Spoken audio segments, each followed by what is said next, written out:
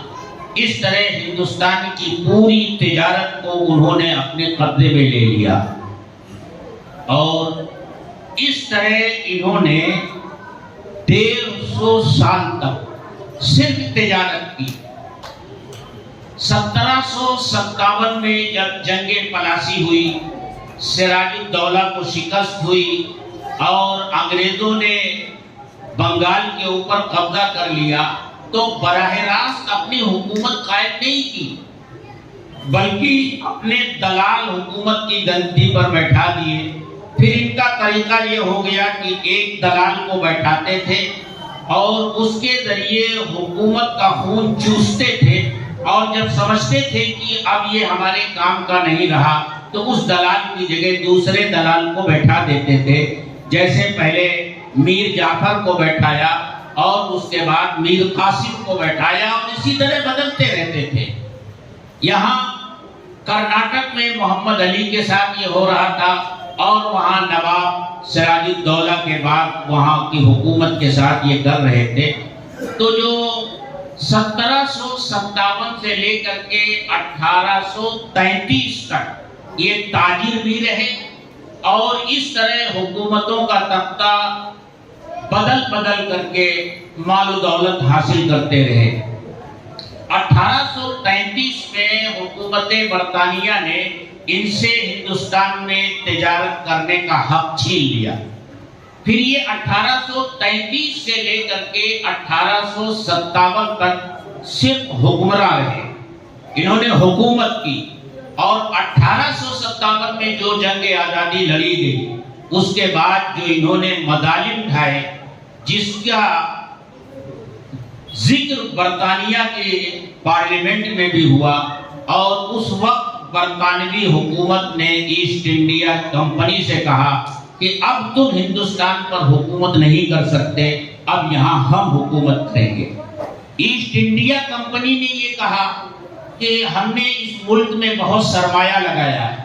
برطانوی گورنمنٹ نے کہا کہ جتنا سرمایہ تم نے لگایا ہے ہم تمہیں دیں گے۔ اس کا اندازہ اس وقت لگایا گیا کہ 4 کروڑ 60 لاکھ پاؤنڈ برطانوی گورنمنٹ نے ہندوستان کو ایسٹ انڈیا کمپنی سے 4 کروڑ 60 لاکھ پاؤنڈ میں خرید لیا۔ اب حکومت براہ راست برطانیہ ہندوستان میں کرنے لگا، لیکن اس میں تماشا کیا ہوا؟ 4 کروڑ اور 60 لاکھ پاؤنڈ کے ذریعے ہندوستان کو خریدا گیا، اور یہ پاؤنڈ کس سے دلوائے گئے؟ ہندوستانیوں سے دلوائے گئے۔ برطانوی گورنمنٹ نے نہیں دیا، ہندوستان کے ذمے قرض لگا دیا گیا، اور یہ ہندوستان سے ہی وصول کیا گیا۔ اس کی مثال ایسے ہوئی کہ جیسے بکری بیچی گئی اور بکری ہی سے کہا گیا کہ تو اپنی قیمت بھی دے۔ اتنے مظالم ڈھائے گئے۔